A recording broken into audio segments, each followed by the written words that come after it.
Baik, sini saya mulai saja ya. Assalamualaikum warahmatullahi wabarakatuh. Waalaikumsalam Waalaikumsalam warahmatullahi wabarakatuh. Perkenalkan, kami dari kelompok 2 yang membahas tentang ekonomi sumber daya lokal dari daerah kami masing-masing. Untuk share screen-nya nanti sama Aldi Muhammad Ferun Sarpudi. Untuk share screen-nya sama Aldi. Ya, di sini kami beranggotakan 5 orang termasuk saya sendiri. Yang pertama ada Vita Dwi Rahayu, yang kedua ada Ayu Rosma, yang ketiga ada Aldi Muhammad, dan yang 4 ada Neden Ulu, dan yang terakhir ada saya. Tanpa berlama-lama, langsung saja kita ke materi pertama, yaitu saya sendiri. Untuk share screen-nya boleh ditampilkan ke materi saya. Oh iya, terima kasih.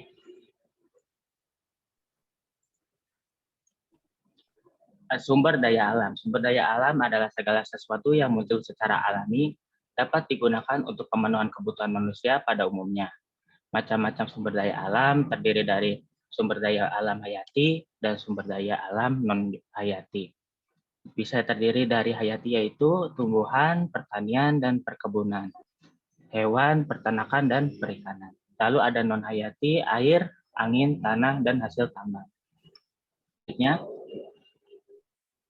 langsung ke sumber daya dari daerah saya. Lecok. Sumber daya alam yang ada di daerah saya yaitu pohon jati. Di daerah Jati 7 sesuai dengan nama daerah ini adalah keunggulannya utamanya adalah pada tanaman atau pohon jati. Saking banyaknya kadang suka kurang diperhatikan dari segi pemanfaatannya. Masyarakat hanya tahu batangnya saja untuk dijadikan produk tekstil atau pembuatan kursi, meja, dan lain-lain. Setelah itu, sebagian lainnya dibuang. Untuk meminimalisir hal tersebut terjadi, saya evaluasi ke lapangan yang bertempatan di Desa Pangkalan Pari, Kecamatan Jati 7, untuk mengetahui pemanfaatan apa yang bisa diambil atau dijadikan sesuatu yang bernilai. Dan setelah saya survei, saya simpulkan untuk pengolahannya dari daun bisa dijadikan pembungkus makanan alami karena dapat menambahkan cita rasa dari makanan tersebut. Dan untuk pucuk daunnya, bisa terbilang ini manfaatnya kayak daun jambu biji ya, bisa dikonsumsi secara direbus, manfaat obat tradisional, dan yang terakhir, untuk pemanfaatannya bisa dijadikan bonsai untuk akarnya sendiri atau batang yang tidak terpakai dan bernilai tinggi juga. Selanjutnya,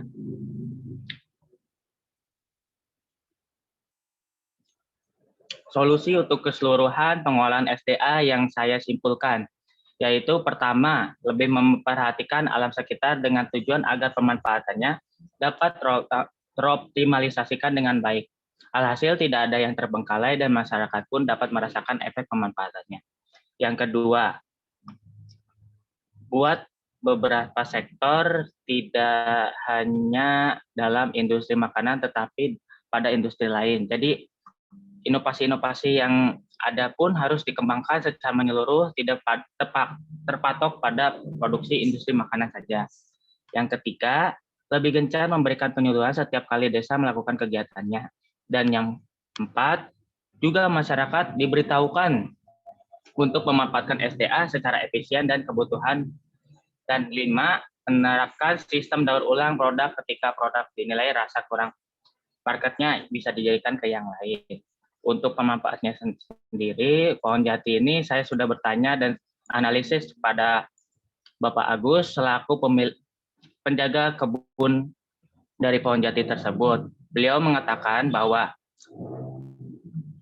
kebun pohon jati ini hanya pemanfaatannya hanya pada padang saja, padahal pemerintah juga harusnya pun memperhatikan dari segi penyuluhan desanya, dari segi penyuluhan masyarakatnya. Ini dikarenakan agar sesuatu yang terbengkalai atau yang tidak bisa dimanfaatkan bisa dimanfaatkan secara baik dan maksimal. Padahal ya, dari keterangan Bapak Agus ini, untuk peran pohon jati ini sangatlah banyak untuk pemerintah. Dinilai 50-50 dari hasil panennya. Tapi peran pemerintah di sini hanya nihil. Misal Pada musim panennya saja pemerintah selalu memperhatikannya dari segi pemanfaatan batangnya saja. Lalu setelah itu pemerintah hanya melakukan penyuluhan biasa terkait manfaat dan potensi-potensi apa saja tanpa menyertai dana ataupun pelatihan secara langsung. Sekian pemaparan materi pertama dari saya. Saya lanjutkan pemaparan materi 2 kepadanya, dipersilahkan.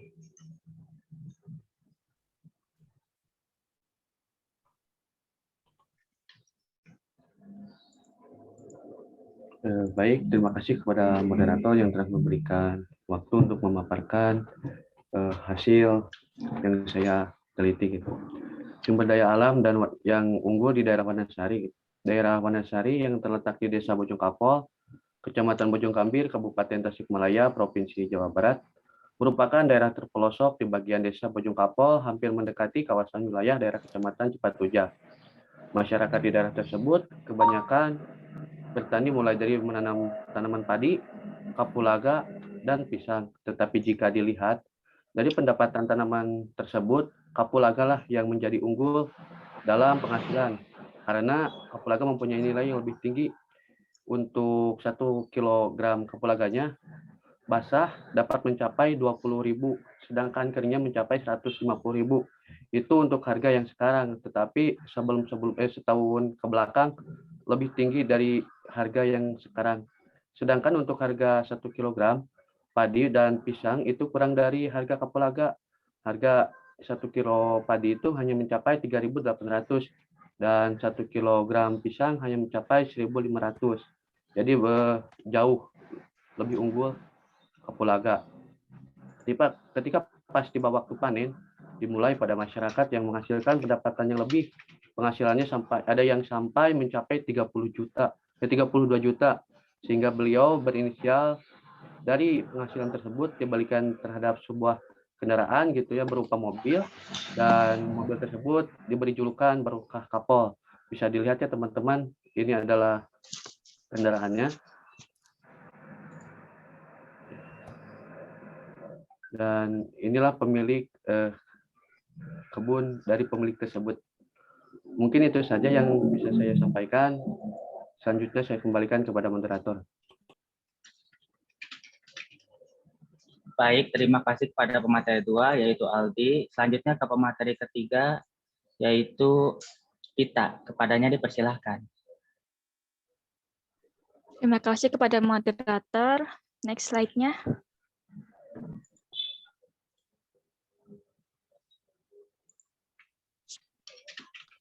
Keunggulan lokal sumber daya alam di Desa Cilongkrang ini. Desa Cilongkrang itu kan sebuah desa yang terletak di Kecamatan Wanareja, Kabupaten Cilacap, Provinsi Jawa Tengah. Keunggulan lokal sumber daya alam di Desa Cilongkrang ini ada beberapa macam, tapi yang paling banyak dan ada sampai sekarang adalah pohon kelapa dan pisang.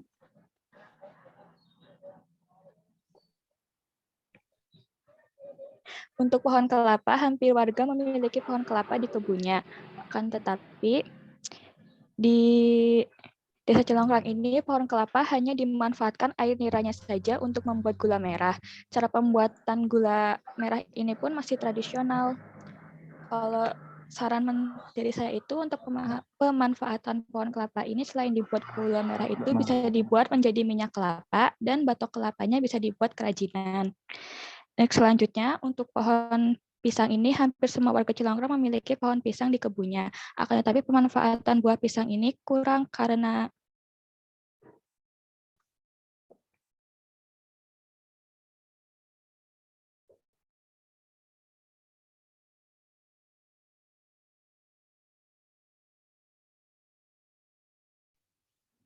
Mohon maaf, Pita, suaranya di-unmute.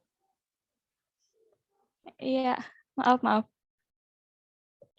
Nah, untuk pohon pisang ini hampir semua warga Cilongkrang memiliki pohon pisang di kebunnya. Akan tetapi pemanfaatan buah pisang ini kurang karena biasanya pemilik pohon pisang hanya menjual buah pisang mentahnya tanpa diolah dahulu.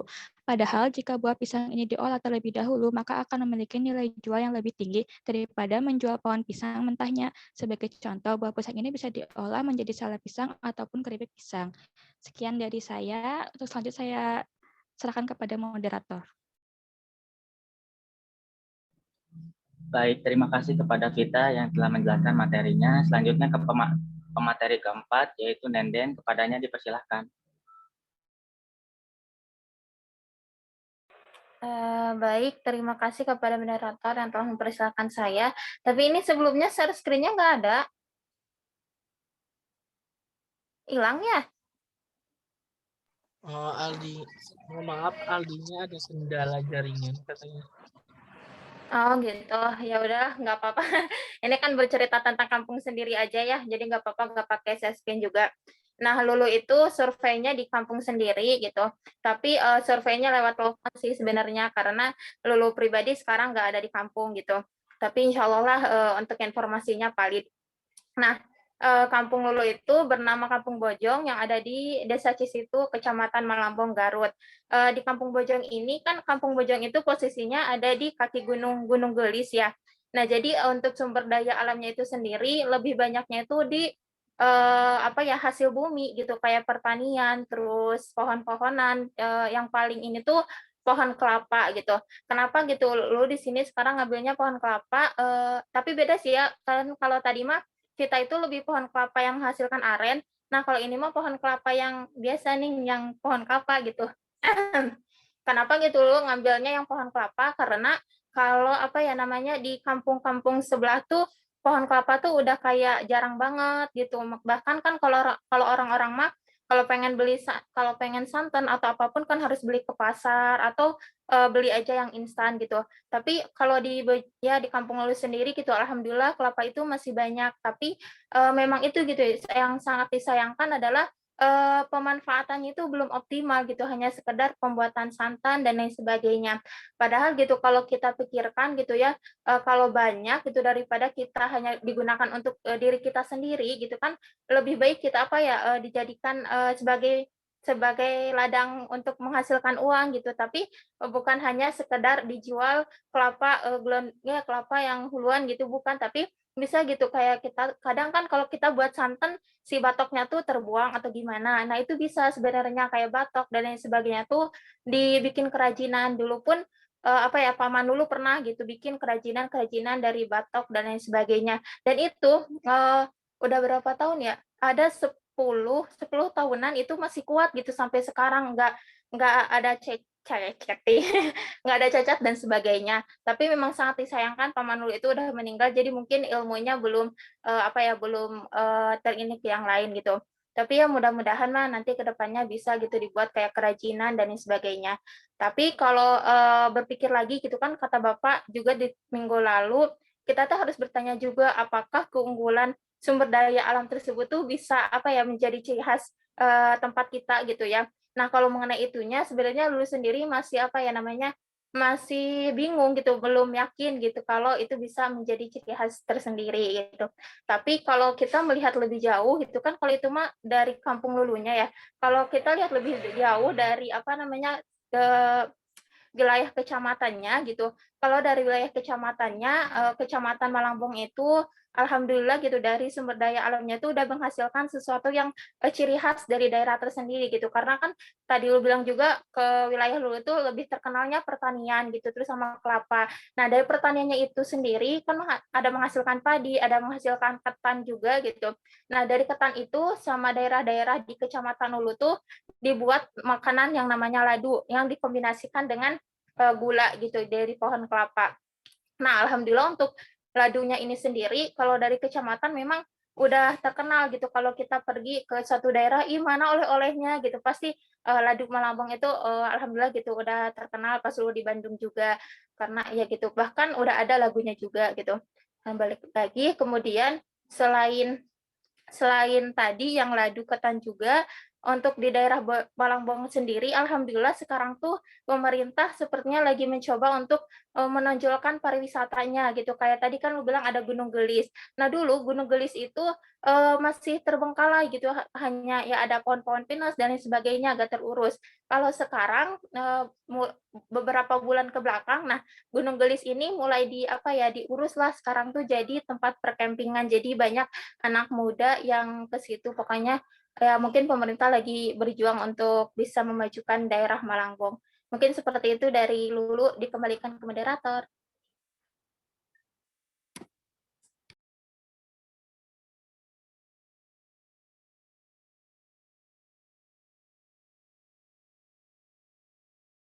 Baik, terima kasih kepada Nenden yang telah menyampaikan materinya. Selanjutnya yang terakhir ada pemateri dari Ayu.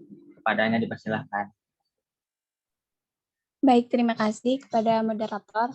Nah, di sini saya akan menjelaskan mengenai potensi sumber daya alam yang ada di desa saya ya, yaitu Desa Sendang Panji.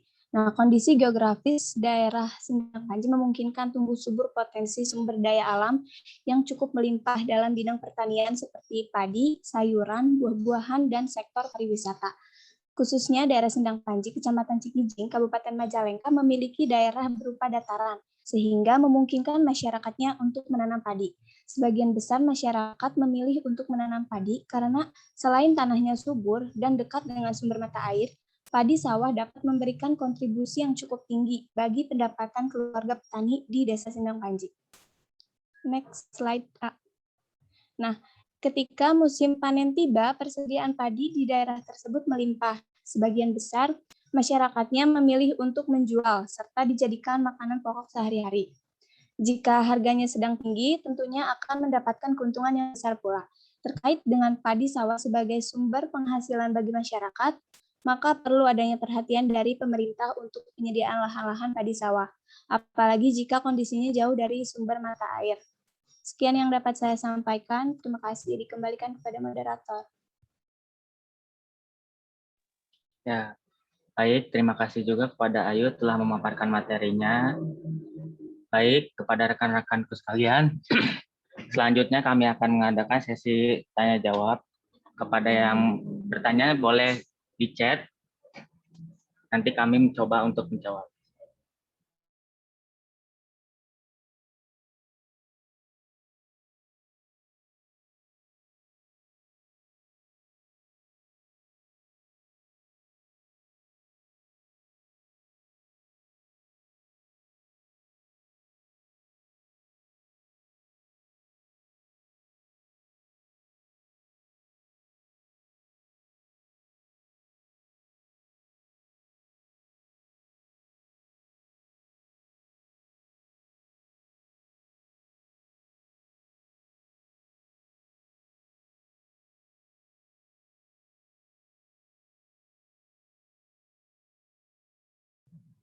Sekali lagi kepada rekan-rekanku sekalian, kalau ingin bertanya, silahkan gunakan kolom komentar atau kolom chat ini untuk langsung bertanya.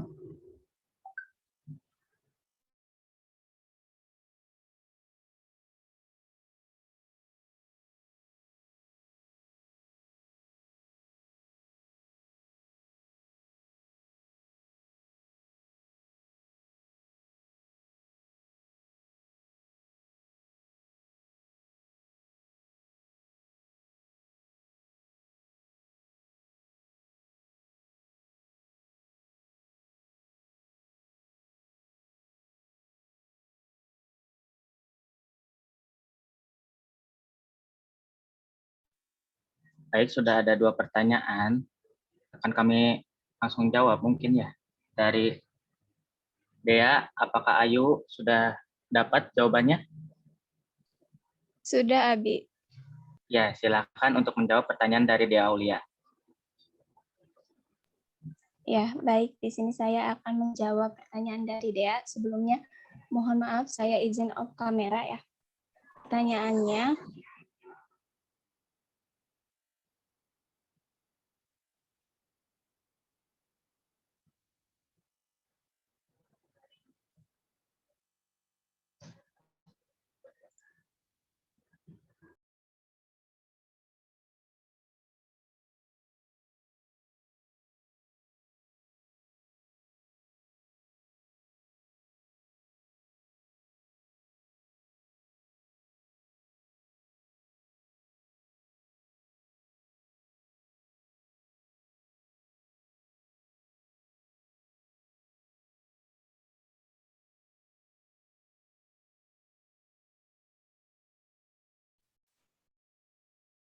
Mohon maaf, tadi jaringan saya bisa dilanjut ya. Saya ulangi lagi. Ada 4 faktor yang mempengaruhi produksi padi di Desa Sendang Panji. Yang pertama ada luas lahan. Luas lahan tentu akan mempengaruhi besar kecilnya produksi padi. Jika lahannya luas, maka akan menghasilkan produksi padi yang cukup besar. Begitupun sebaliknya. Kemudian yang kedua ada pemilihan benih. Benih yang digunakan tentunya harus berkualitas dan bermutu agar dapat menghasilkan produksi padi dalam skala besar. Kemudian yang ketiga, penggunaan pupuk. Penggunaan pupuk yang baik dan sesuai dengan dosis yang ditentukan akan meningkatkan hasil tanaman padi tersebut. Kemudian yang terakhir ada penggunaan tenaga kerja. Tentunya dalam penanaman padi harus dilakukan oleh pekerja yang memiliki keahlian dalam bidang tersebut demi mencapai keberhasilan. Sekian dari saya. Apakah dapat dipahami, Dea? Cukup, Ayu. Terima kasih. Ya. Baik, selanjutnya ada pertanyaan dari Novia. Bagaimana upaya yang harus dilakukan untuk mewujudkan solusi pemanfaatan sumber daya alam yang ada di desa saya? Yang pertama yaitu Karang Taruna dan pemilik kebun jati ini harus diberikan pelatihan mengenai pemanfaatan pohon jati. Apa pohon jati, bagaimana cara penanamannya, solusi pemanfaatan ini akan efektif ketika kita melakukan pelatihan secara langsung kepada masyarakat yang belum tahu mengenai manfaat ini. Siapa saja yang melakukan pelatihan? Tentu saja pemerintah dan masyarakat setempat yang ingin melakukan manfaat yang lebih dalam mengenai pohon jati ini. Selanjutnya ada lebih gencar melakukan penyuluhan yang seperti saya sebutkan tadi, lebih gencar melakukan penyuluhan tentang pemanfaatan dari pohon jati ini. Yang kedua, masyarakat juga harus lebih kritis ke pemerintah, terutama pada pemanfaatan pohon jati ini, di mana pemerintah sendiri dari desa saya ya kurang memperhatikan dari segi pemanfaatannya, baik itu dari penyuluhannya, terus dari pendanaannya, dari segi survei lapangan pun sangat jarang. Bila mana kekurangan-kekurangan tersebut telah terpenuhi, bukan tidak mungkin solusi pemanfaatan sumber daya alam yang ada di desa saya itu akan secara efektif dan efisien untuk bermanfaat bagi masyarakat sekitar. Lalu yang ketiga, seperti yang saya ucapkan barusan, pemerintah juga tidak boleh menutup mata untuk melakukan beberapa survei juga mengenai pemanfaatan atau pemwujudan pemanfaatan ini dengan cara beberapa riset lapangan dan mengukur sesuai dengan pemanfaatan apa saja yang diperoleh dari tanaman pohon jati ini. Sekian dari jawaban saya, apakah bisa dipahami, Novia? Baik, cukup bisa dipahami, Abi. Terima kasih. Sama-sama.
Maaf ya, itu boleh langsung dijawab, Pak Moderator? Kemana sih, Abi? Oh iya, silakan. Enden, kalau sudah ada jawabannya, langsung saja ya. Fleksibel. Oh ya, siap. Oh ya, saya mau mencoba menjawab pertanyaan dari saudari Susana Indriati gitu mengenai pengelolaan wisata Gunung Gelis tadi. Nah, sebenarnya saya pun belum terlalu tahu gitu ya tentang pengelolaan ini karena kan eh, apa ya, saya nggak tinggal di situ, nggak, udah lama gitu nggak pulang ke rumah juga. Jadi, tapi terakhir informasi yang saya dapatkan itu Gunung Gelis ini sebenarnya belum apa ya, belum 100% dijadikan tempat wisata gitu, pengelolaannya belum 100%. Tapi kan yang di gunung itu, di gunung tersebut kan asalnya banyak pepohonan dan lain sebagainya. Nah, kemarin itu udah diratakan gitu, jadi bisa dipakai buat bikin apa ya, bikin camp, bikin tenda-tenda gitu. Tapi kan niatnya tuh mereka tuh mau apa ya, sambil buat tempat hiburannya juga kayak flying fox dan lain sebagainya. Nah, kalau untuk yang seperti seperti itunya gitu, itu belum dibuat, jadi masih proses. Nah, terus tadi manfaat untuk masyarakatnya. Jadi manfaat untuk masyarakatnya sebenarnya belum terlalu apa ya, belum terlalu kerasa gitu karena memang pengelolaannya juga belum 100%. Tapi mungkin yang bisa dirasakan itu adalah mereka jadi punya tempat liburan yang dekat gitu. Kalau mau hiking dan sebagainya itu nggak perlu ke tempat yang jauh gitu, tapi bisa dekat juga.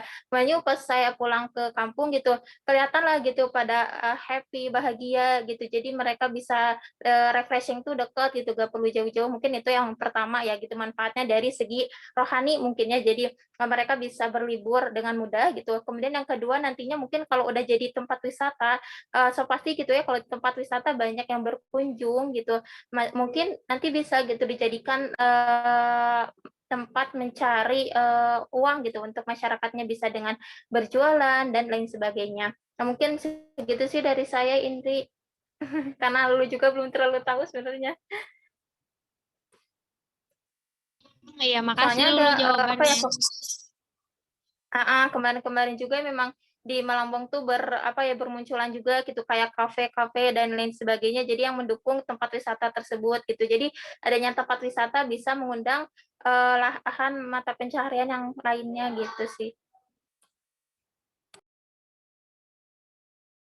Iya, makasih Lulu. Berarti untuk sekarang belum ada manfaat yang terlalu apa sih?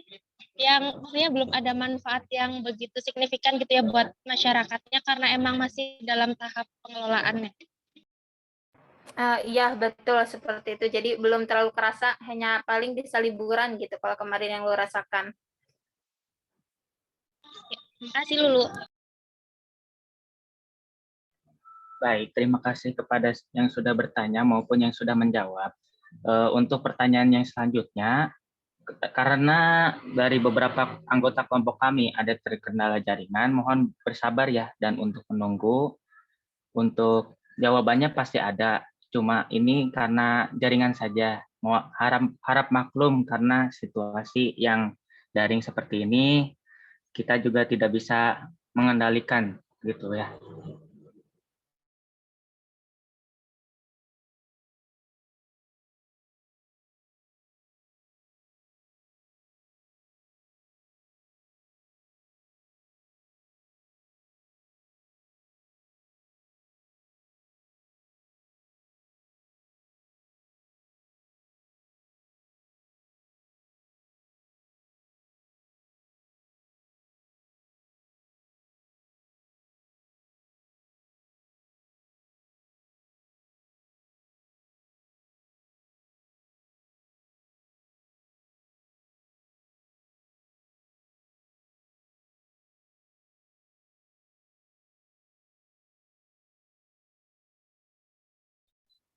Baik, saya langsung fleksibel jawab ya. Untuk pertanyaan dari Abdul, karena saudara Aldi masih terkendala dengan jaringannya, ini adalah jawaban yang telah disampaikan oleh Aldi kepada saya.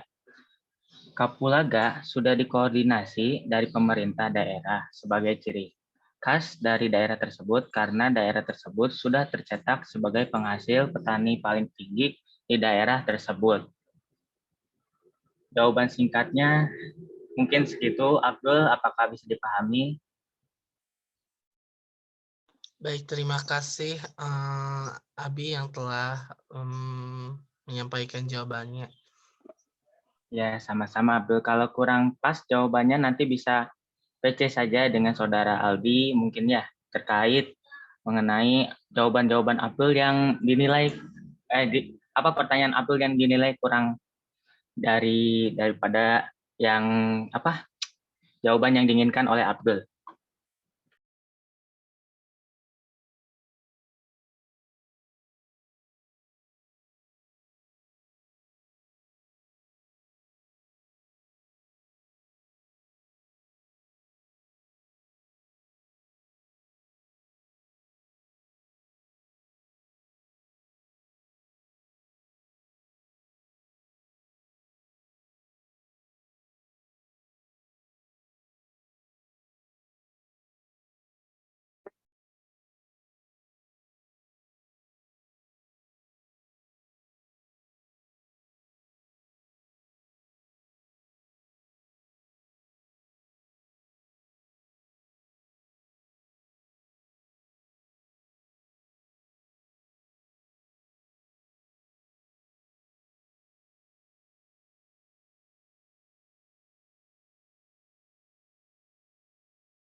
Boleh langsung dijawab, Abi?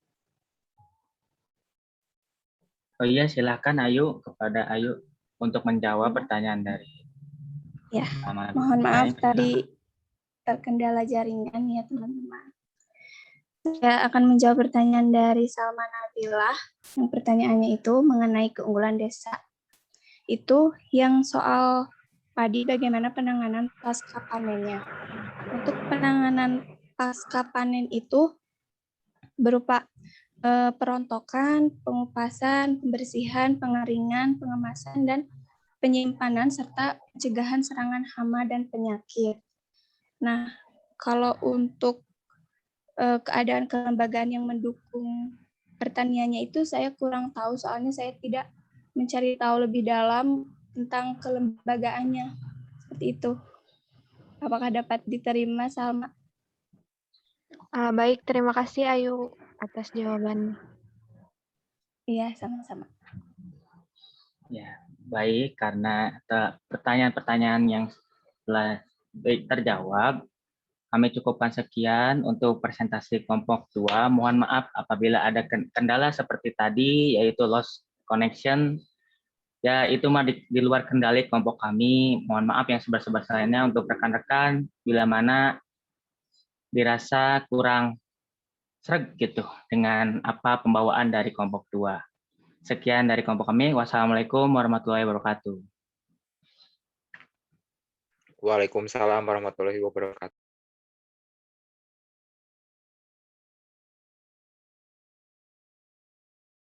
Oke, baik, izin masuk rekan-rekan, saya perbolehkan ya. Sebelumnya terima kasih kepada kelompok 2 yang telah menjelaskan isi materinya dengan sebaik-baiknya, dengan seoptimal mungkin, meskipun memang ada beberapa kendala, itu hal yang lumrah ya, ketika memang kita belajar dalam jaringan seperti ini. Gitu. Tapi semoga saja tidak mengurangi kekhidmatan kita dalam belajar. Baik, kita mulai saja kepada kelompok selanjutnya. Bismillahirrahmanirrahim. Assalamualaikum warahmatullahi wabarakatuh. Alhamdulillahirabbil alamin. Wassalatu wassalamu ala wadin wa ala alihi wa sahbihi ajmain amma ba'du. Dengan segala hormat untuk mukadimah saya mengikuti dari kelompok 2. Yang saya hormati rekan-rekan teman sekelas kelas C gitu kan yang selalu bersamai hampir 3 tahun ini. Perkenalkan, kami dari kelompok 3 yang beranggotakan insan-insan terbaik. Yang pertama ada Teh Ila Nur Saadah, kemudian ada saya M. Dimas Septin, lalu ada Kang Firman Nur Safaat, kemudian ada Teh Ai, dan yang terakhir ada Teh Namira. Untuk mengefisiensi waktu juga, marilah kita langsung melaksanakan presentasi yang diawali oleh Teh Ila Nur Saadah. Kepadanya saya persilakan. Baik, terima kasih kepada moderator yang telah memberikan waktunya kepada saya. Baik, di sini saya akan menjelaskan mengenai sumber daya alam yang ada di daerah saya, yaitu di daerah Bojong Sari, Kecamatan Culamega, Kabupaten Tasikmalaya. Nah, sumber daya alam yaitu suatu sumber daya alam yang terbentuk oleh alam dan dapat dimanfaatkan oleh manusia dengan sebaik-baiknya. Nah, sumber daya alam ini bisa dimanfaatkan gitu oleh manusia untuk memenuhi kebutuhannya. Nah, salah satu sumber daya alam yang luas yang ada di Indonesia itu ada juga di daerah kami gitu, yang ada di daerah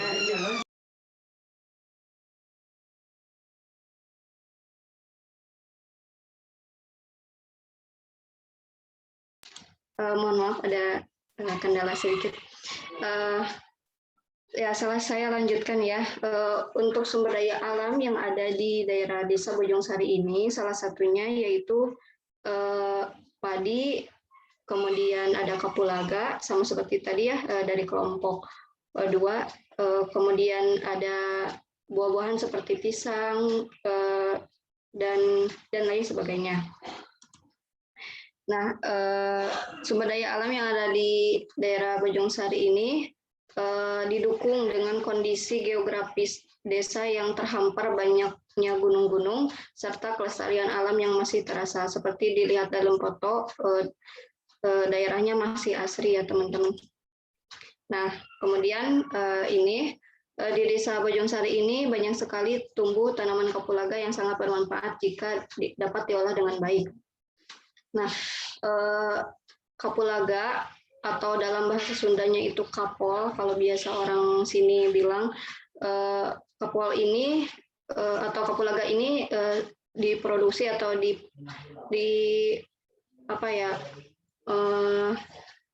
bercocok tanam gitu oleh masyarakat sini, dan pengelolaannya masih sangat sederhana gitu. Seperti halnya ditanam, kemudian dipanen dan dijual ke penadah. Sama halnya dengan padi, karena saya yakin padi juga banyak gitu di daerah-daerah teman-teman juga. Padi biasa diolah secara lumrah gitu dan hanya dipanen saja.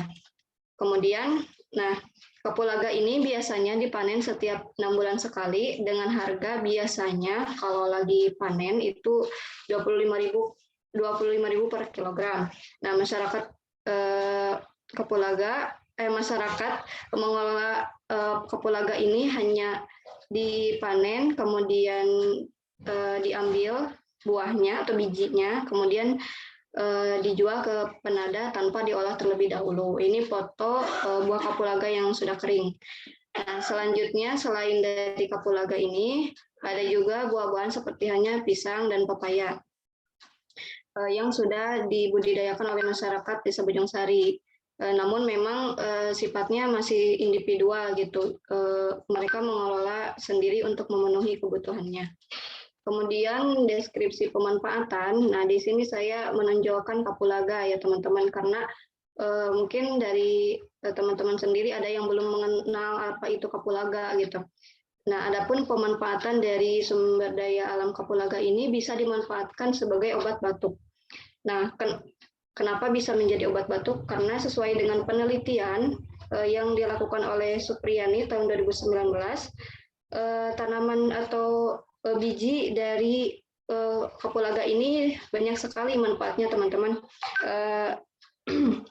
Biji yang diambil dari tumbuhan sebelum buah masak benar dapat dimanfaatkan sebagai obat. Kapulaga memiliki khasiat sebagai obat batuk. Kapulaga juga memiliki khasiat untuk mencegah keropos tulang. Nah, di sini mungkin bisa menjadi solusi gitu. Kapulaga ini tidak hanya diambil dan kemudian dijual begitu saja gitu, tapi bisa diolah terlebih dahulu menjadi sebuah obat gitu, ataupun yang lain sebagainya yang dapat bermanfaat dan memiliki nilai lebih. Kapulaga sebagai salah satu komposisi dapat dikombinasikan dengan jahe, cengkeh, dan kayu manis. Oleh karena itu dapat diolah menjadi serbuk minuman yang berkhasiat bagi kesehatan. Selain itu juga dapat meningkatkan imunitas tubuh, teman-teman. Kapulaga memiliki banyak kebermanfaatan selain menjadi obat, tapi bisa masuk ke dalam racikan masakan atau rempah-rempah yang dapat dimasukkan ke dalam masakan yang selain menambah kelezatan makanan, tetapi memberikan manfaat bagi tubuh kita. Nah, mungkin sekian dari saya kembalikan kepada moderator. Oke, baik, terima kasih Teila yang telah menjelaskan materinya. Untuk yang kedua, materi yang kedua itu oleh saya. Di sini saya mengambil daerah saya sendiri di Kabupaten Bandung ya. Kabupaten, dan sebelumnya teman-teman yang off cam dimohon untuk kalau bisa on cam gitu, ini hanya diingatkan saja. Untuk Kabupaten Bandung sendiri merupakan wilayah dataran tinggi ya sebetulnya, dengan ketinggian antara 500 meter sampai 1.800 mdpl. Nah, adapun kemiringan lereng ini jika dalam ya, geografisnya gitu kan ya, berkisar antara 0,8% hingga di atas 45%. Kemudian untuk letak Kabupaten Bandung itu berada pada 107 derajat sampai 108,50 bujur timur dan 6 derajat sekian lintang selatan. Dengan luas wilayah kurang lebih 1.762 km persegi, Kabupaten Bandung ini memiliki 31 kecamatan dengan ada luasnya itu rata-rata 13,59% gitu, yang disusul oleh Kecamatan Cicalengka yang sebesar 11,09%. Nah, mungkin di sini sebagai pengantar, teman-teman pasti sudah tahu ya gitu. Bandung sendiri itu adalah kota kembang katanya, kota priangan gitu di Jawa Barat. Akan tetapi banyak hal-hal mungkin yang memang ini jadi informasi saja buat rekan-rekan bahwa Bandung itu tidak hanya indahnya di Asia Afrika saja, indahnya itu tidak hanya di Jalan Braga, karena Bandung itu memiliki sesuatu istimewa ya menurut saya, karena masing-masing wilayahnya itu mempunyai daya jual sendiri. Seperti halnya Tasik, luas Bandung itu kabupatennya ada, kotanya pun ada gitu. Untuk kotanya itu kan di tengah-tengah ya sebetulnya. Dan itu seringkali ada yang Masjid Agung, Jalan Braga, kemudian Asia Afrika, monumen sejarahnya, radio, dan lain-lain, gedung sate gitu. Itu kan pasti yang monumental gitu, yang memang sifatnya itu kepada edukatif kan. Nah, tapi adapun di Kabupaten Bandung itu terbagi beberapa wilayah juga, ada Bandung Selatan, Bandung Utara, kemudian ada Bandung Timur gitu. Nah, sekarang saya kebetulan gitu berada di posisi Bandung Timur, yang di mana sebetulnya seringkali dilewati oleh rekan-rekan ketika memang dari arah Tasik ataupun dari arah Malangbong, arah Garut, melalui jalur selatan, yaitu jalur Nagreg. Nah, setelah Nagreg itu ada daerah yang bernama Cicalengka. Dan kalau teman-teman notice ya, sebelum, pokoknya ada Bepas, namanya Jalan Bepas. Nah, itu sebetulnya cicalengka juga gitu kan, tetapi memang diputarkan gitu agar jalannya tidak macet seperti itu. Lalu teman-teman pun harus tahu bahwa banyak ya sekarang di TikTok gitu wisata-wisata di wilayah Bandung ya, itu sebetulnya itu rata-rata di wilayah Kabupaten Bandungnya. Ada rata-rata yang menjual itu di Kabupaten Bandung Selatan dan Kabupaten Bandung Utara. Nah, tetapi di sini saya menjual dan memperkenalkan gitu wisata alam ya, yang berbasis mungkin ekowisata. Di sini saya mengambil poinnya yang ada di wilayah Bandung Timur. Nah, mungkin tadi untuk sumber daya alam bisa dilihat di PPT juga sudah dijelaskan oleh Teh Ila ya, saya mengikuti. Tapi untuk pariwisata kan adalah sektor yang memiliki manfaat dalam mendorong laju pertumbuhan ekonomi di negara berkembang. Nah, sektor wisata pun mempunyai peran yang besar dalam pertumbuhan ekonomi. Perkembangan dan pertumbuhan wisatawan yang besar dan tidak terkontrol telah mendorong kerusakan lingkungan terhadap eksploitasi terhadap bentuk-bentuk kehidupan di daerah wisata. Nah, ini saya setuju. Kenapa saya mengambil poin di sini? Karena ketika dilihat-lihat juga banyaknya pariwisata yang muncul ya, rata-rata sekarang itu seperti yang disampaikan oleh Pak Gugum kemarin, beliau menyampaikan bahwa manusia-manusia sekarang itu malah kembali lagi ke alam. Oke, poin yang tidak sadar itu kita harus setuju gitu, karena ya mungkin saya sendiri saja gitu sebagai contoh dengan rekan-rekan yang mungkin di circle saya itu seringkali kalau lagi healing ya, anak-anak sekarang tuh healing kemudian ingin main itu pasti ke unsur-unsur alam.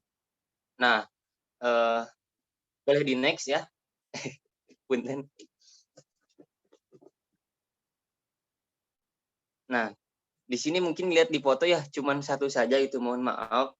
Di sini saya mengambil judul potensi ekowisata kawasan konservasi Taman Buru Gunung Masigit, Karumbi, Kecamatan Cicalengka, Kabupaten Bandung. Nah, untuk kawasan konservasi ini dilihat teman-teman ya, sudah ada surat keputusan Menteri juga dari Menteri Pertanian pada tanggal 15 Mei tahun 1976. Untuk selebihnya, mangga sambil dibaca. Nah, untuk kondisi Taman Buru Masigit Karumbi ini yang masih belum dikelola dengan cara maksimal merupakan sebuah tantangan ya bagi pemerintah ataupun mungkin masyarakat di sekitarnya untuk mewujudkan pariwisata yang berkelanjutan di masa depan. Taman Buru Masigit saat ini direncanakan untuk dikelola dengan pendekatan yang mengacu pada konsep dasar berupa pembangunan kawasan dan ekowisata yang berkelanjutan. Next dulu, Tela. Nah, sejalan dengan tujuan ekowisata itu sendiri, di mana wisata alam berdampak ringan pada terpeliharanya spesies dan habitat secara langsung dengan peranannya dalam pelestarian atau secara tidak langsung. Untuk membuat masyarakat setempat dapat menaruh nilai dan melindungi wisata alam serta kehidupan sebagai sumber pendapatan. Seperti yang tadi dijabarkan, hal ini berbanding terbalik dengan tujuan konservasi dan ekowisata yang pada dasarnya mengedepankan pada pelestarian flora dan fauna. Nah, jadi teman-teman di daerah saya ini, di daerah ujung Bandung Timur ini sebetulnya ini di perbatasan antara Sumedang dengan Kabupaten Bandung. Dan Kabupaten Bandung Timur ini memiliki beberapa potensi wisata, akan tetapi saya mengambil satu poin yang memang satu wisata saja yang memang masih belum terkelola dengan baik gitu loh kan ya, biar bisa dibahas juga oleh kita sekarang. Di sana ada Gunung Kerenceng, ada Bukit Teletabis, ada candi, ada sungai dan lain-lain. Nah, untuk potensi sendiri saya sudah menyimpulkan mungkin atau sebentar ini keluar sendiri. Menyimpulkan ada beberapa poin yang bisa dimanfaatkan dalam potensi ekowisata di sini. Yang pertama itu adalah menanam pohon. Nah, kita tahu ya dapat masuk ke hutan itu seharusnya tidak hanya bisa berkeliling dan bila beruntung harusnya wisatawan itu bisa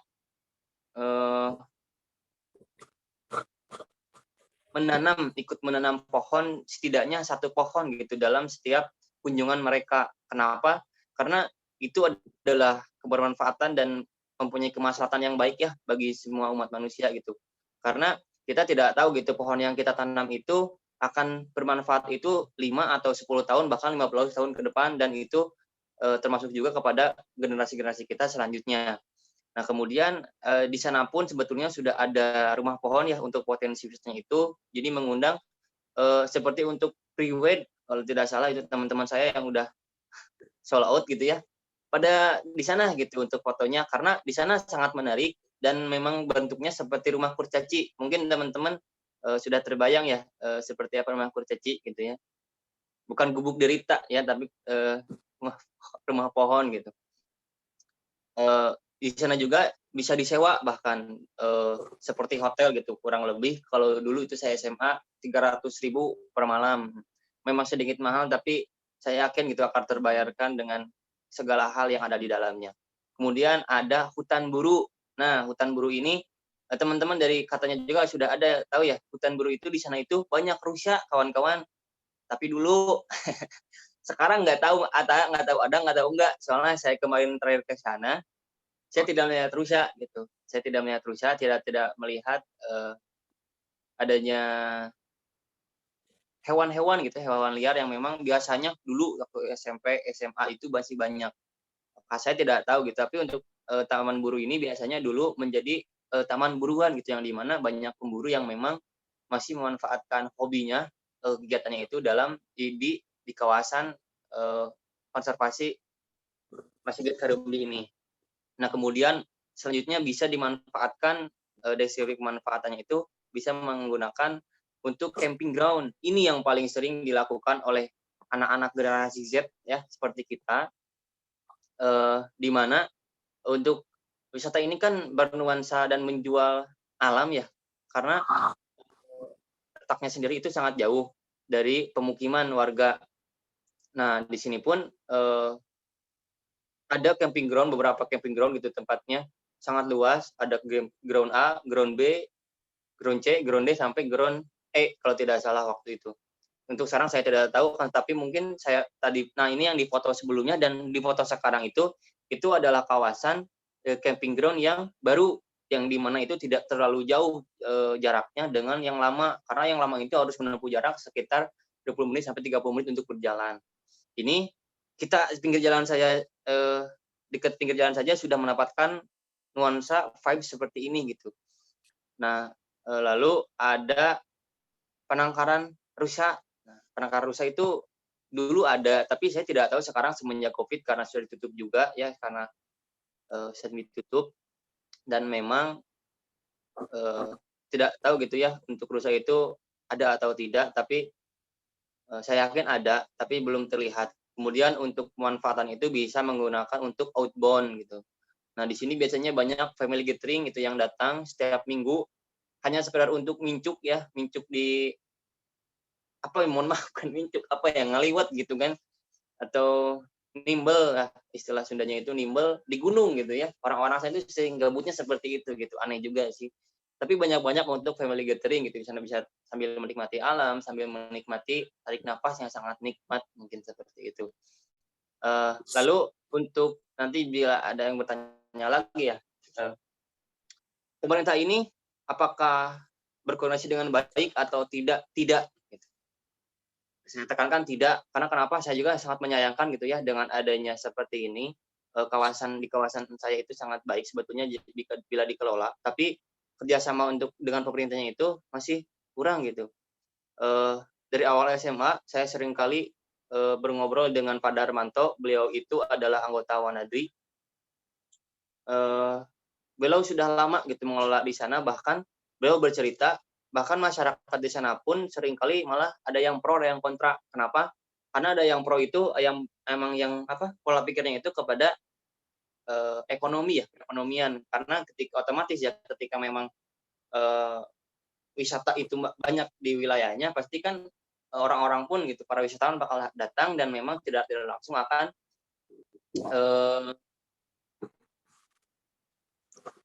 menumbuhkan juga perekonomian di masyarakatnya gitu, di sekitar masyarakat. Tapi ada yang kontra juga, yaitu kenapa? Karena di desa sana itu sumber mata air yang paling diandalkan itu dari kawasan ini gitu. Jadi yang mereka takutkan itu adalah ketika memang nanti tidak ada hal-hal yang alamiah lagi gitu bagi mereka. Mungkin seperti itu ya untuk jika nanti ada yang bertanya gitu, apakah bekerja sama dengan pemerintah. Bahkan untuk sampai sekarang pun kemarin saya bertanya sambilnya bersilaturahmi dengan Pak Darmanto ini, beliau juga menyebutkan hanya sebetulnya dari dulu juga untuk pembangunan dan hal-hal lainnya pun itu dari warga saja dan Karang Taruna gitu. Bahkan dari teman-teman Wanadri serta teman-teman pencinta alam yang ada di gabungan GPA Bandung Timur gitu kalau kemarin ngobrol itu.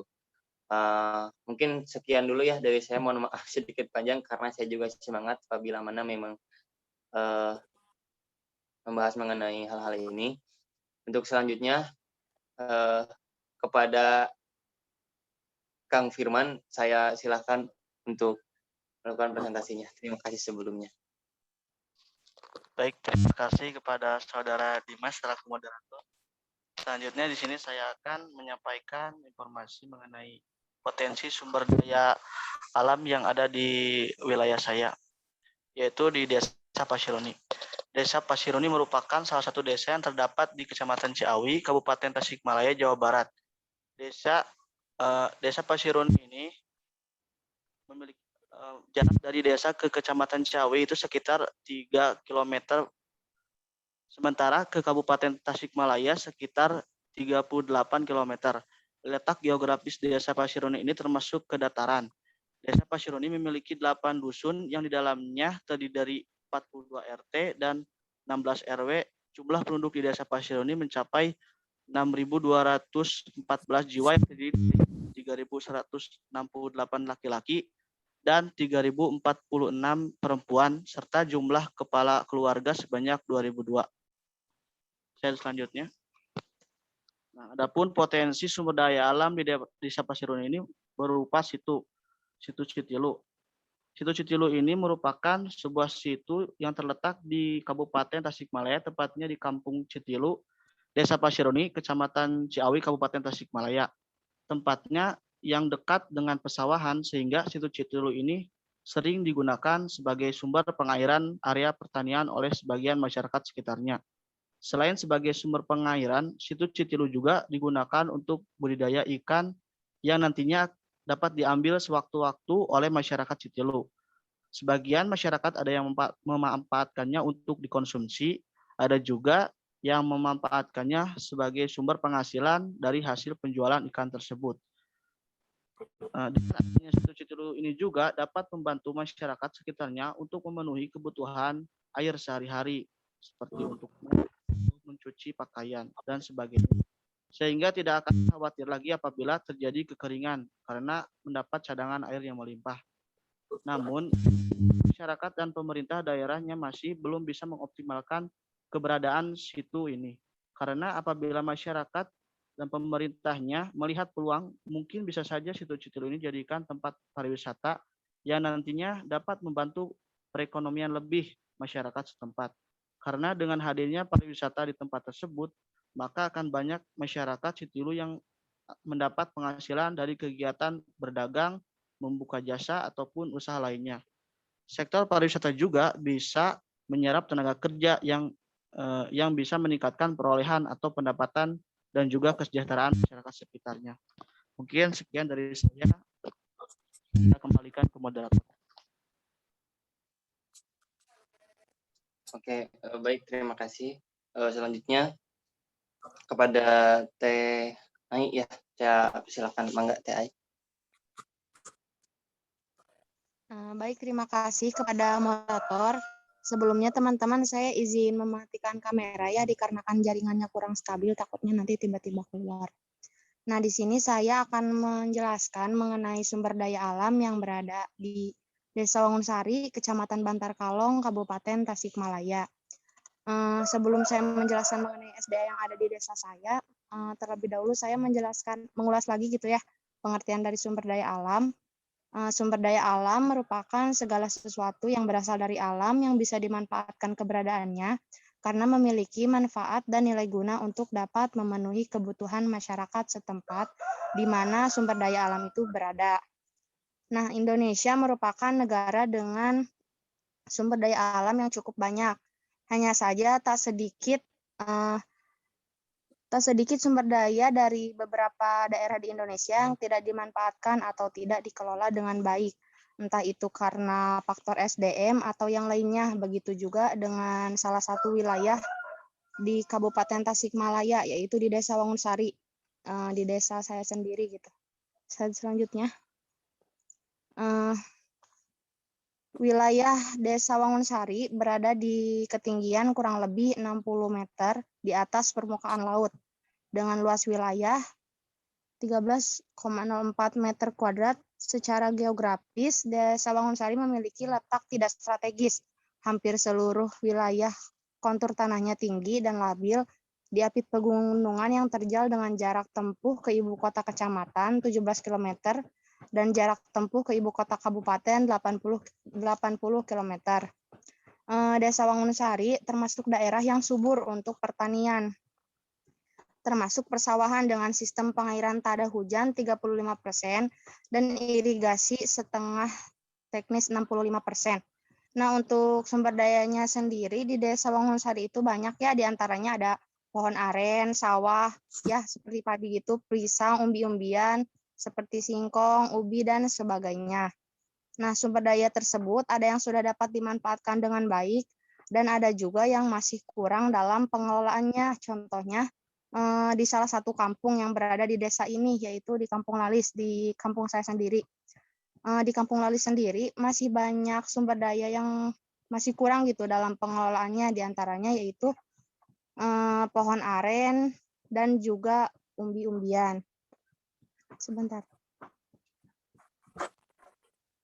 Terdapat banyak pohon aren di Kampung Lalis yang jika dikelola dengan baik akan memberikan keuntungan yang besar, baik itu untuk warga sekitar maupun masyarakat luar, karena dari pohon aren tersebut semuanya gitu ya, mulai dari daun, terus buahnya semuanya bisa dimanfaatkan gitu, termasuk air niranya. Lalu selain pohon aren di Kampung Lalis juga banyak terdapat, itu slide selanjutnya punten lah, banyak terdapat umbi-umbian seperti singkong dan ubi jalar. Di sini umbi-umbian tersebut biasa diolah menjadi keripik atau bahkan sebagai bahan dasar dalam pembuatan kue. Dan tidak jauh seperti pohon aren, masyarakat di sini juga hanya memanfaatkan sumber daya tersebut jadi untuk kepuasan pribadi saja gitu. Lalu di Desa Wangunsari juga tepatnya di Kampung Lalis ini ada wilayah kosong yang berada di pegunungan. Wilayah tersebut bernama Pangangonan.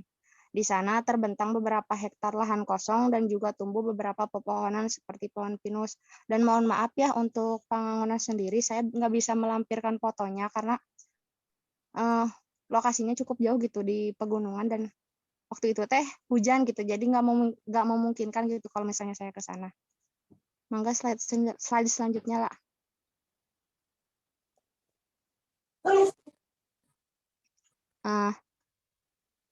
Selanjutnya deskripsi SDA yang berada di Kampung Lalis, Desa Wangunsari sudah dapat dikelola dengan baik. Hanya saja masyarakat Kampung Lalis hanya memanfaatkan gula dari pohon aren untuk kepentingan pribadi saja dan hanya menjual kepada warga sekitar yang membutuhkan. Itu pun hanya dengan kisaran harga 12.000 per bungkus. Sama halnya dengan singkong atau berbagai macam umbi-umbian yang lain. Pengelolaan seperti keripik dan kue hanya untuk memenuhi keinginan semata. Padahal jika dijual, untungnya pasti jauh lebih banyak dan juga keripik tersebut bisa sangat laku di pasaran. Apalagi dengan pengolahan tangan-tangan orang desa yang menimbulkan cita rasa yang khas. Lalu tidak jauh juga dengan Pangangonan. Pangangonan kurang mendapatkan perhatian dari pemerintah. Mungkin dikarenakan lokasinya yang berada di pegunungan dan juga belum bisa dikelola dengan baik. Di sana hanya terdapat beberapa rumah warga yang jauh dari pemukiman sekitar. Nah, untuk Pangangonan sendiri saya juga pernah dapat kabar ya, katanya dulu tuh pernah sempat mau dibikin kayak tempat wisata tapi kayak kolam renang apa gitu ya, lupa lagi saya teh. Cuma nggak jadi mungkin karena kurangnya itu perhatian dari pemerintah. Selanjutnya lah. Lalu ini deskripsi pemanfaatan dari setiap SDA yang berada di Kampung Lalis, Desa Wangunsari. Yang pertama yaitu ada pohon aren. Seluruh bagian dari pohon aren bisa dimanfaatkan untuk sumber perekonomian. Nira dari pohon aren bisa dimanfaatkan untuk pembuatan gula aren, sedangkan buah gitu ya, buahnya yaitu kolang-kaling bisa dijadikan bahan untuk pembuatan kolak manisan. Lalu ijuk bisa dijadikan sebagai sapu dan akarnya juga bisa dijadikan sebagai bahan obat-obatan. Lalu yang kedua, umbi-umbian. Umbi-umbian tersebut mencakup singkong dan juga ubi, bisa dijadikan bahan dasar untuk pembuatan keripik, kolak, gorengan, kue bolu, dan lain-lain. Lalu yang terakhir, Pangangonan gitu ya, pariwisata. Pangangonan bisa dimanfaatkan lahannya untuk pembuatan tempat wisata seperti tempat untuk camping, bumi perkemahan, dan lain-lain. Mungkin sekian ya penyampaian sumber daya alam dari desa saya. Selanjutnya saya kembalikan kepada moderator. Oke, baik. Terima kasih, Teh Ai. Untuk selanjutnya, presentasi akan dilanjutkan oleh Teh Namira. Kepadanya disilakan.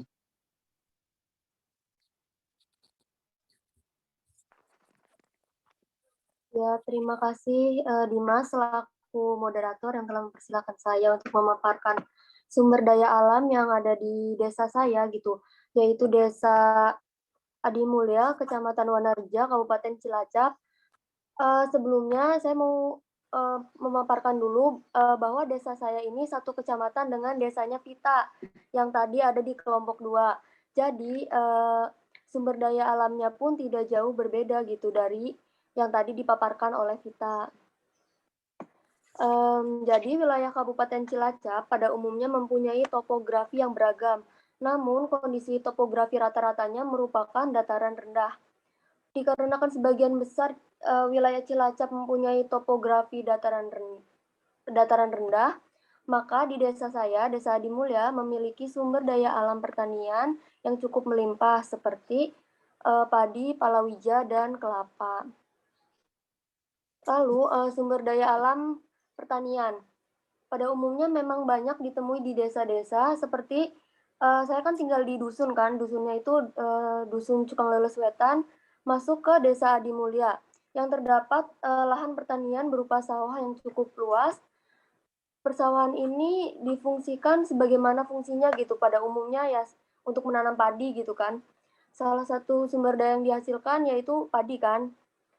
Padi biasanya dipanen sekitar 122 hari setelah benih ditanam, dan harga jual padi di sini biasanya menyebutnya dengan gabah dari jual gabah ke petani dari jual gabah ke tengkulak atau pengepul yaitu 3.000 kg. Padi dimanfaatkan untuk konsumsi di rumah karena di Indonesia sendiri kan padi biasanya diolah menjadi beras yang merupakan menjadi makanan pokok sehari-hari. Namun ada juga petani yang menjual gabahnya atau menjual berasnya untuk menunjang kehidupan sehari-hari. Tapi di sini bisa slide selanjutnya enggak? Tolong. Ya. Pada umumnya masyarakat di sini hanya menanam satu varietas padi saja yaitu IR42. Menurut saya harus adanya pemilihan bibit padi supaya menghasilkan varietas yang berbeda. Karena sering saya lihat gitu di sini para petani hanya menanam satu varietas padi yaitu hanya padi IR42 yang dimana bibit itu sama gitu dengan petani-petani lainnya. Jadi hamparan persawahan yang luas itu hanya ditanami satu bibit padi yang sama gitu yaitu IR42. Next.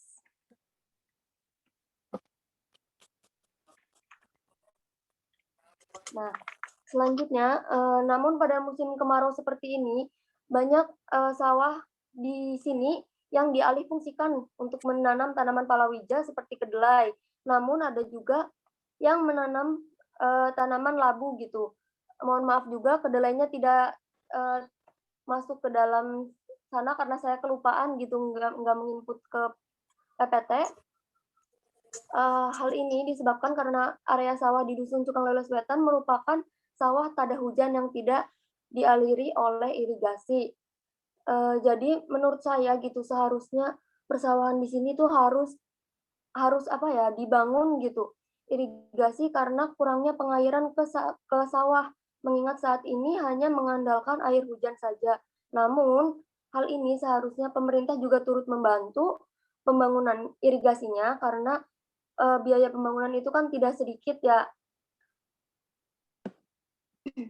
Nah, untuk kedelai sendiri, sebagian masyarakat Dusun Cukang Leles Wetan hanya menjual hasil kedelainya kepada tengkulak atau pengepul.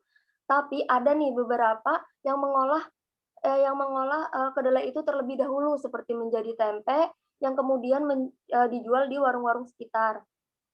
Selain itu ada juga tanaman labu yang di mana labu itu di sini hanya dimanfaatkan untuk diolah menjadi olahan makanan seperti dibuat untuk campuran kolak. Tapi ada juga yang menjual secara utuh gitu, hanya labu-labu aja gitu dijual untuk menunjang perekonomiannya gitu. Lalu selain itu juga ada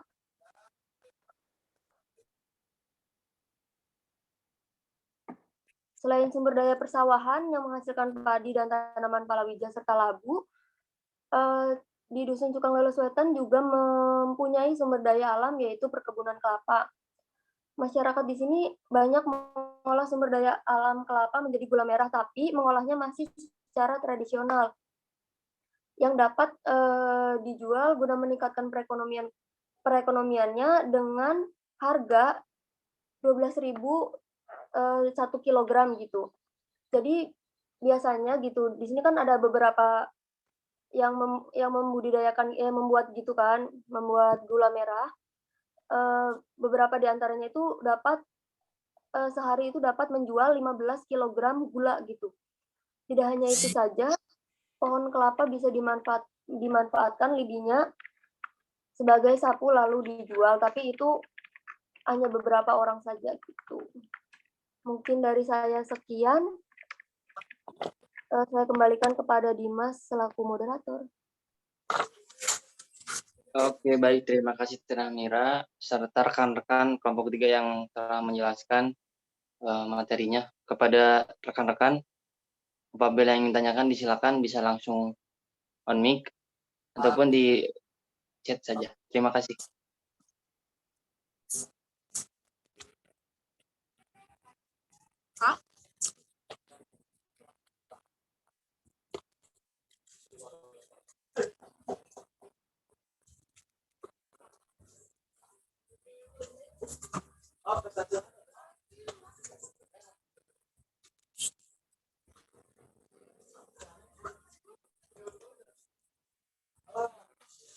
Ya.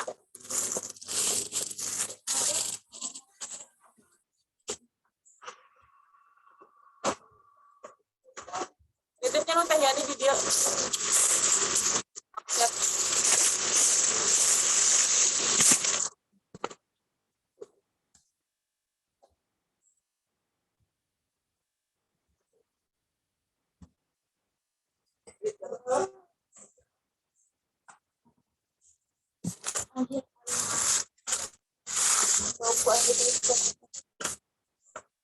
Punten kepada Teh Ayu Sinta, mungkin barangkali itu kepencet ya.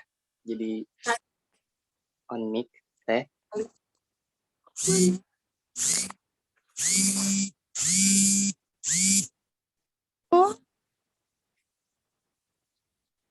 Ya, kepada teman-teman, itu kelompok 3, kelompok saya. Bagaimana? Itu dari atas saja ya. Ada yang mau menjawab langsung? Dari Teh Dia kepada Teh Ila. Teh Ila, mau langsung saja. Ya, silakan Teh Ila. Bisa dimasukin. Oke. Baik. Bismillahirrahmanirrahim. Di sini saya akan menjawab pertanyaan dari Dia ya. Pertanyaannya yaitu apakah sudah ada peran pemerintah dalam pengelolaan tumbuhan kapulaga di desa saya, di Desa Bojong Sari, serta inovasi apa yang perlu dilakukan agar tumbuhan kapulaga ini bisa menjadi ciri khas bagi daerah saya. Baik, di sini saya akan mencoba menjawab. Peran pemerintah daerah khususnya Desa Bojong Sari sendiri sebenarnya cukup mendukung gitu untuk pertanian masyarakat. Tetapi saya juga belum mengetahui secara pasti mengenai apa sih peran yang signifikan gitu terhadap masyarakat untuk pengolahan Kapulaga ini karena yang saya tahu gitu pemerintah daerah atau pemerintah desa masih berfokus pada akses antar wilayah di Desa Bojong Sari, khususnya di kampung saya yaitu Kampung Cibatear, karena saya di kampung saya itu akses jalannya masih belum bagus gitu. Jadi anggaran atau dana yang desa itu dialokasikan khusus untuk jalan terlebih dahulu agar memudahkan akses juga. Nah, kemudian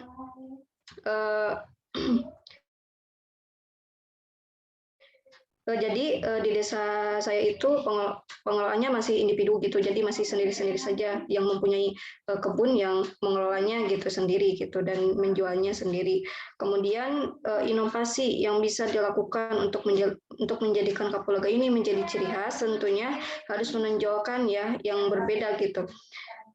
Seperti yang sudah saya jelaskan tadi di presentasi saya bahwa pengolahan biji Kapulaga ini bisa gitu untuk dikelola jika memang pengetahuan atau keterampilan dari masyarakat sendiri mumpuni gitu untuk melakukan hal tersebut gitu. Misal tadi yang sudah saya sebutkan menjadi obat gitu atau minuman serbuk herbal yang dapat meningkatkan imunitas tubuh gitu.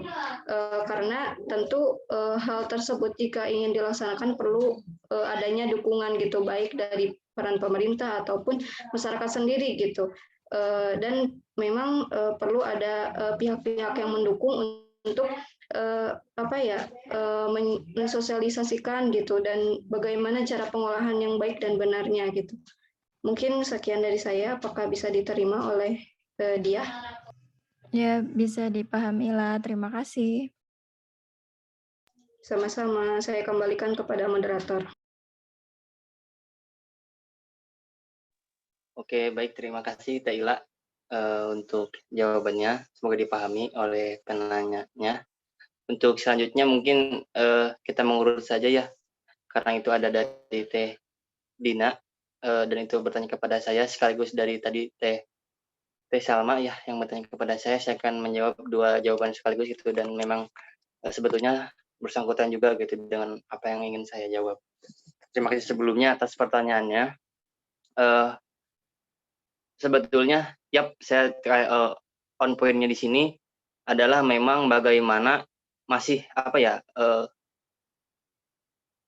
masih kurangnya gitu masyarakat di sana itu mempromosikan daerahnya sendiri dan tidak adanya suatu kebanggaan ataupun suatu jiwa militansi gitu ya kalau bisa dibilang kepada daerahnya sendiri.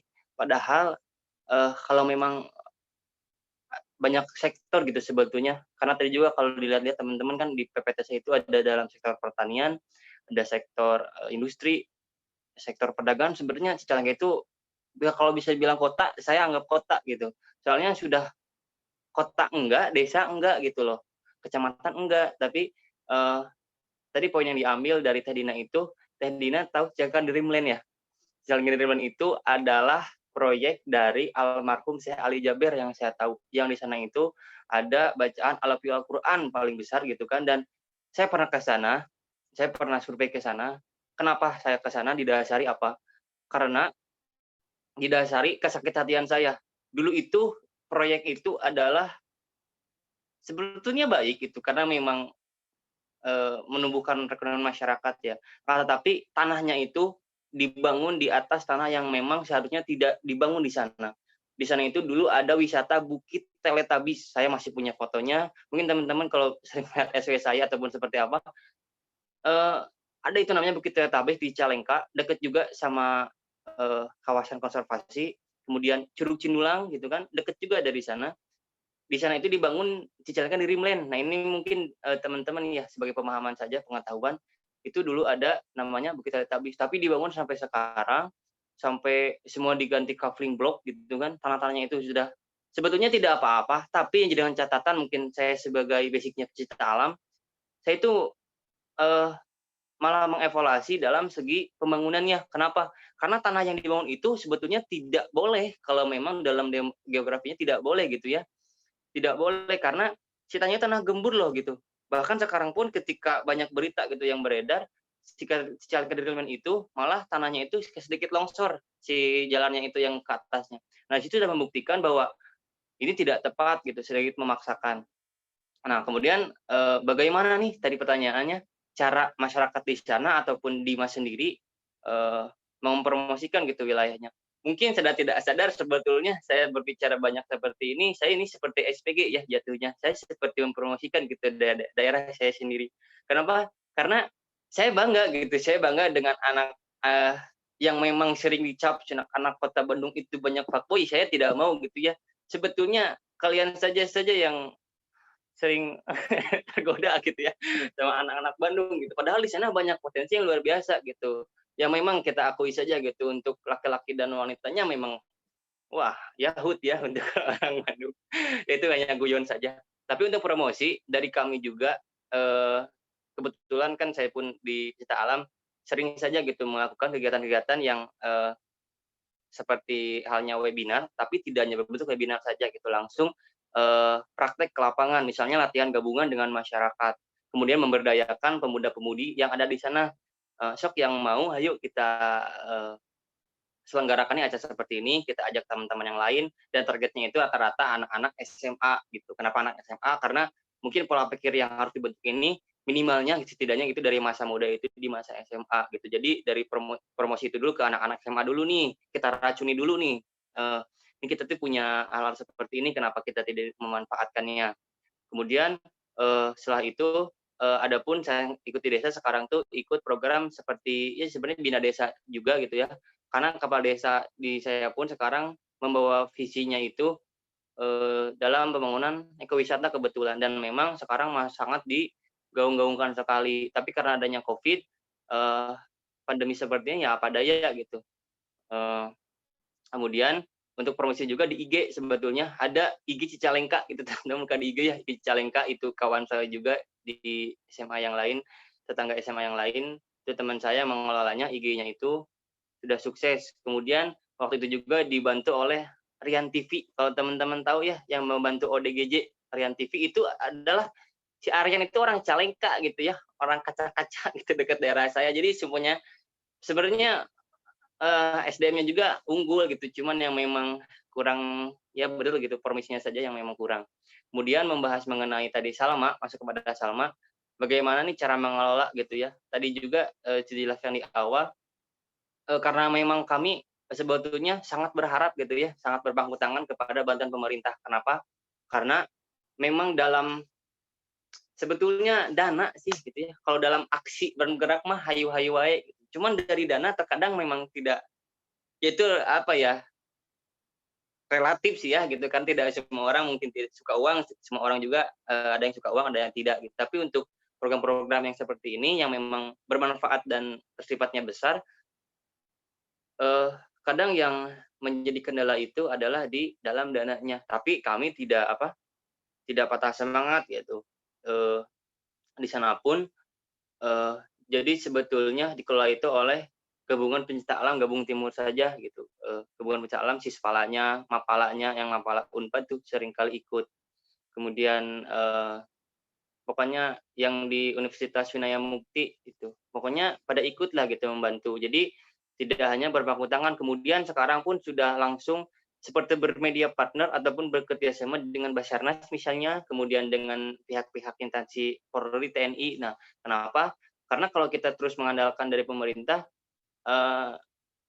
mungkin mohon maaf kalau saya sarkas ya, sekarang pun kita sadar gitu bahwa negara pun tidak bisa menjamin isi perutmu gitu kan. Nah, bagaimana kita hal-hal seperti ini juga masih berpangku tangan. Jadi ya sudah gitu, selama kita bisa berdikari, selama kita bisa mandiri, kenapa kita tidak bisa mengolahnya dengan baik? Mungkin seperti itu yang bisa saya jawab. Dan jangan lupa ya teman-teman gitu, kalau ke Bandung hubungi saya saja gitu bila teman-teman, soalnya gini, dari terlalu jauh lah kalau sekarang mau ke Pangalengan, mau ke Lembang, mau ke kotanya itu jauh, sangat jauh dengan Bandung Timur yang notabene masih dekat-dekat ke Tasik, yang di dekat Nagreg lah seperti itu. Mungkin nanti pun jika teman-teman di sana butuh bantuan ataupun berkeinginan berwisata ke sana, silakan hubungi saya saja gitu. Saya juga siap menjadi pemandu ataupun guide tour bagi kalian semua gitu ya.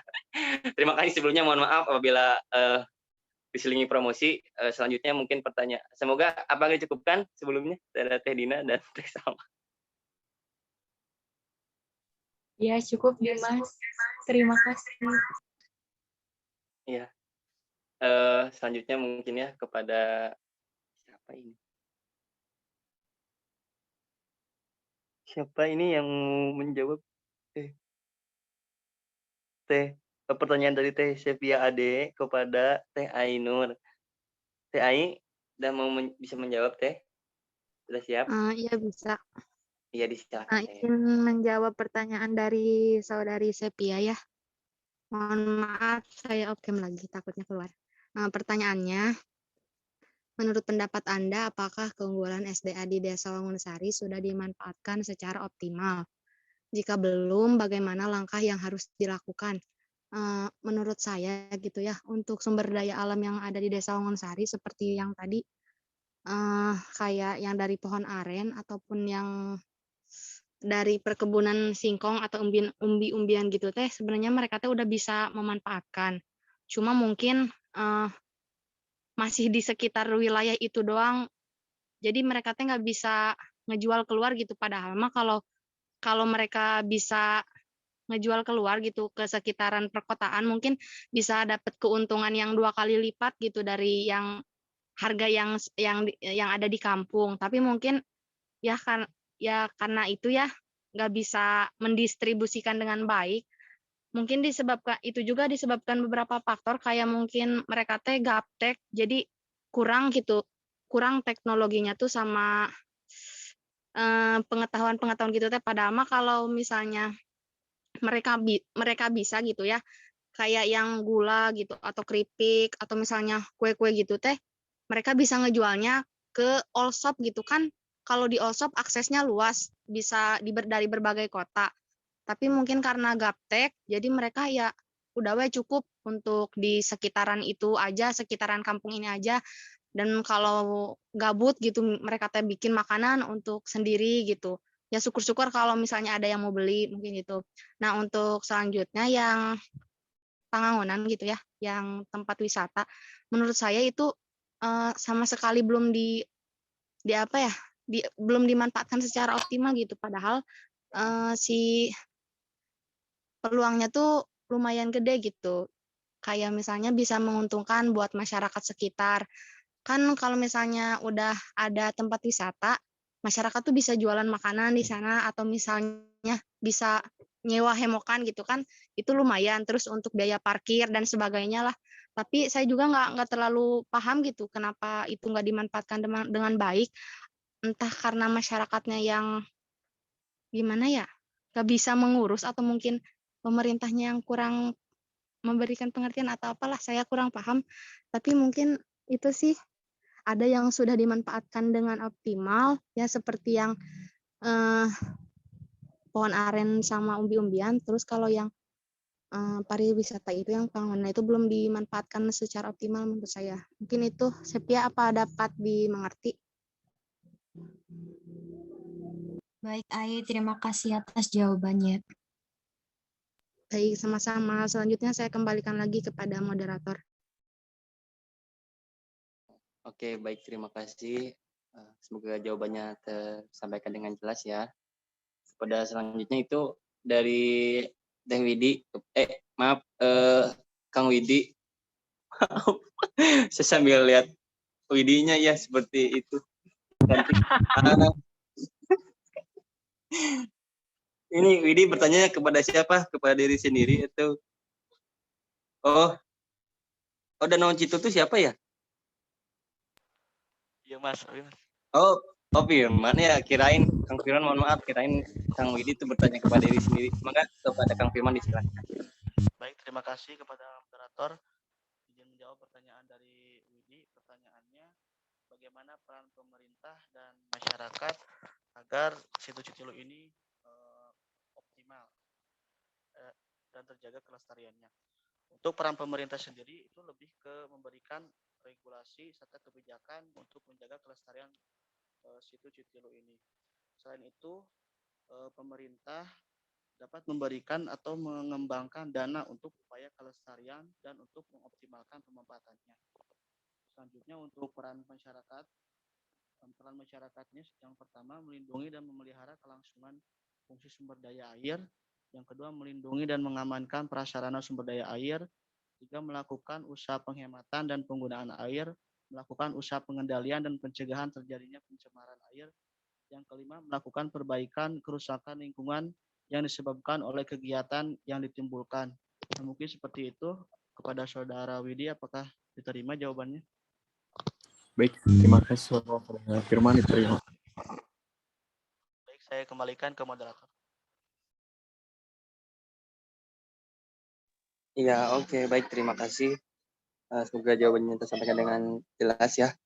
Kemudian ini ada pertanyaan dari Teh Prestin kepada Teh Namira.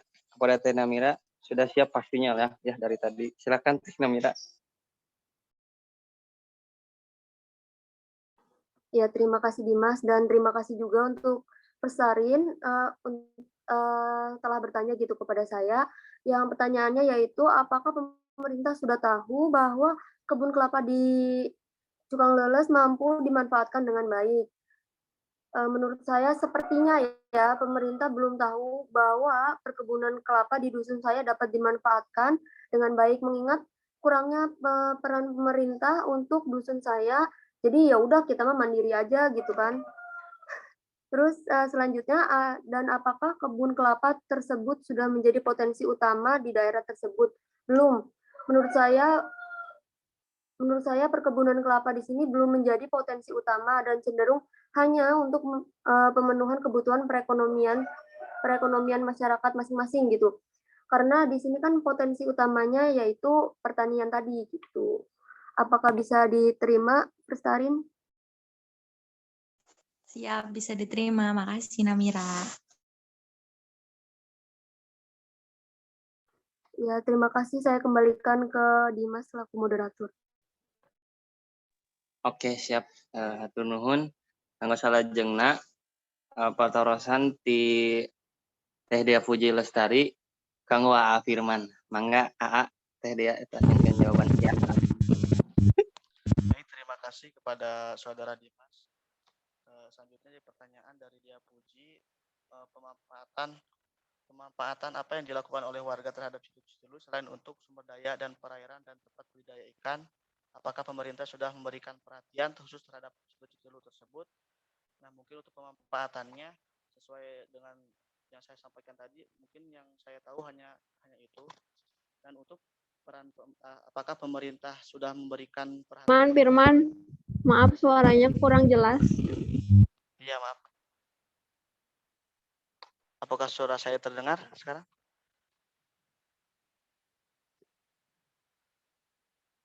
Sudah terdengar. Baik, saya ulangi ya. Untuk pemanfaatannya sendiri itu sesuai dengan apa yang telah saya sampaikan tadi, mungkin yang saya tahu hanya itu untuk pemanfaatannya. Dan untuk apakah pemerintah sudah memberikan perhatian khusus terhadap situs-situs hulu tersebut, sebenarnya saya kurang tahu untuk hal ini. Tapi yang saya lihat ketika saya melakukan survei ke sana, bahwa pemerintah kini sedang membangun akses berupa jalan untuk menuju situs hulu.